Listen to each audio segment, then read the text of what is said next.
Hello बच्चों, let us understand the solution for this question. The question says that, सबसे पहले हम इस क्वेश्चन को रीड करते हैं। तो क्वेश्चन में हमें कहा गया है कि in the system shown block A, B, C are weight 4W, W and W respectively. The system set free.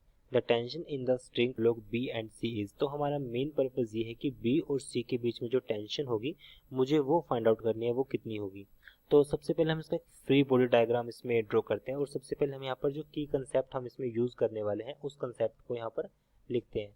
तो की कंसेप्ट सिंपल, जो हमारे पास न्यूटन्स लॉ ऑफ मोशन में जो टॉपिक हम इसमें यूज करेंगे वो हमारे पास हम यूज करेंगे इसमें मास पुली प्रॉब्लम।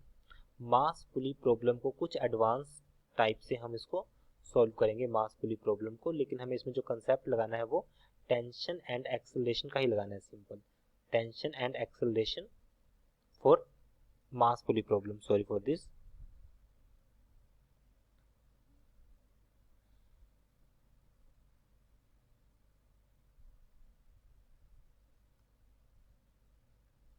Acceleration. तो अब हम इसमें देखते हैं क्वेश्चन में सॉल्यूशन।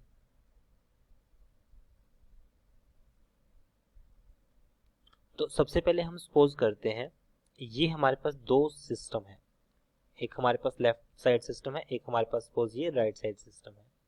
यहाँ पर अब बी और सी का जो वेट डब्ल्यू इट मीन्स यहाँ पर हमने सपोज किया इसका मास m है, इसका मास भी m है और इसका मास हमने सपोज किया m डैश है। वेट वर्टिकली डाउनवर्ड होगा तो ये 4w है और इसका वेट w, इसका वेट w, दोनों को मिला के कितना हो गया हमारे पास 2w। तो अब हमारे पास ये एक ऑब्वियस सी बात है कि जो हमारे पास यहाँ पर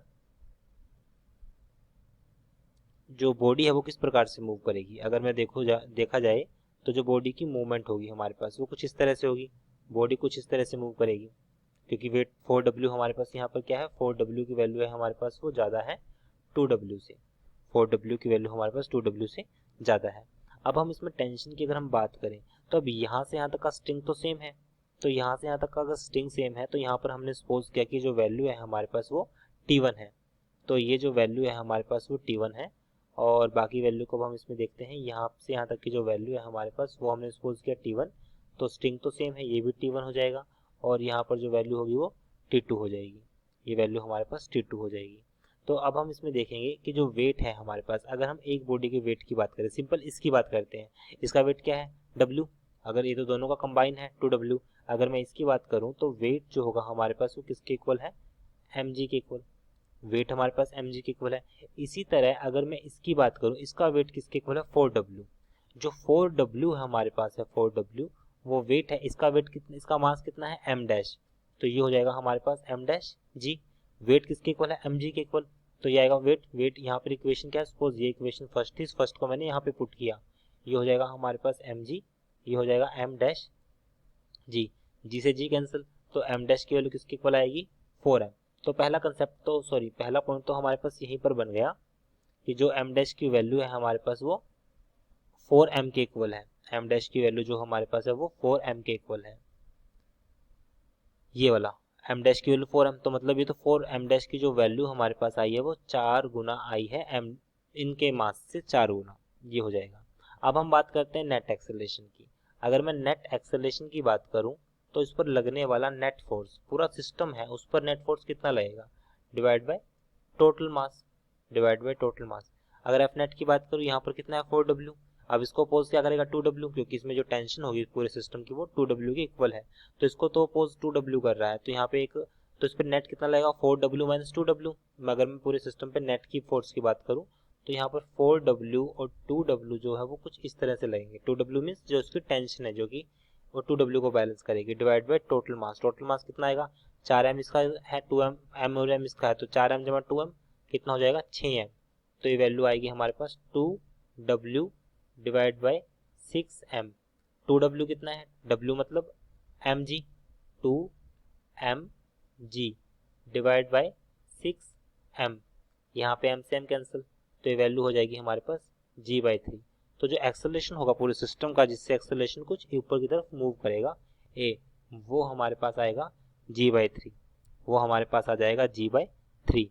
अब g/3 हो गया। अगर मुझे अब टेंशन निकालनी, इन दोनों के बीच की टेंशन कितनी होगी, तो अगर मुझे इसकी टेंशन निकालनी है तो पूरे सिस्टम पर लगने वाला जो फोर्स होगा, क्योंकि पूरा सिस्टम एक साथ मूव करेगा, मास इनटू एक्सेलरेशन, क्योंकि इसका मास कितना है, इसका मास कितना है, एम, और किस एक्सेलरेशन से ऊपर जा रहा है, g/3 से। अब हम यहाँ पर इक्वेशन लगाते हैं जो मास पुली प्रॉब्लम में जो हम इक्वेशन यूज करते हैं। तो अब मैं सिर्फ इस दोबारा से इन ब्लॉक को ड्रॉ करता हूँ। ये ब्लॉक हमारे पास है बी, इनके बीच में ये स्ट्रिंग है, और ये ब्लॉक हमारे पास है सी। यहाँ पर जो टेंशन है वो हमने सपोज की टी, यहाँ पर टेंशन हमारे पास क्या है, T2, इसको हमने सपोज किया, ये हमारे पास T2 है।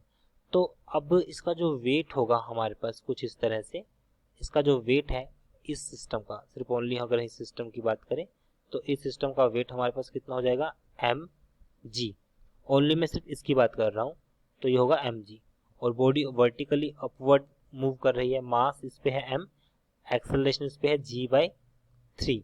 अब सिंपल इक्वेशन लगाते हैं, T2 को अपोज करेगा इसका वेट जो कि mg है, और नेट एक्स फोर्स कितना होगा इस पे, m, एक्सेलरेशन है g/3, एक्सेलरेशन हमारे पास है g/3। तो यहाँ से इसको सॉल्व किया इक्वेशन को, यहाँ से इक्वेशन को सॉल्व करते हैं तो T2 की जो वैल्यू होगी हमारे पास वो हो जाएगी mg divided by 3 plus mg। LCM लिया, एलसीएम सॉल्व करने के बाद वैल्यू आएगी 4/3 mg। तो जो T2 की जो वैल्यू हमारे पास आई है, T2 that is equals to 4 mg हमारे पास किसके इक्वल है, W, ये इक्वल है हमारे पास W के, W। तो यहाँ से वैल्यू आ जाएगी हमारे पास सोल्व करने के बाद 4W डिवाइड बाई 3। तो ये हमें T2 की वैल्यू को फाइंड आउट करना था। So it is our answer. I hope you understood this explanation. Thank you.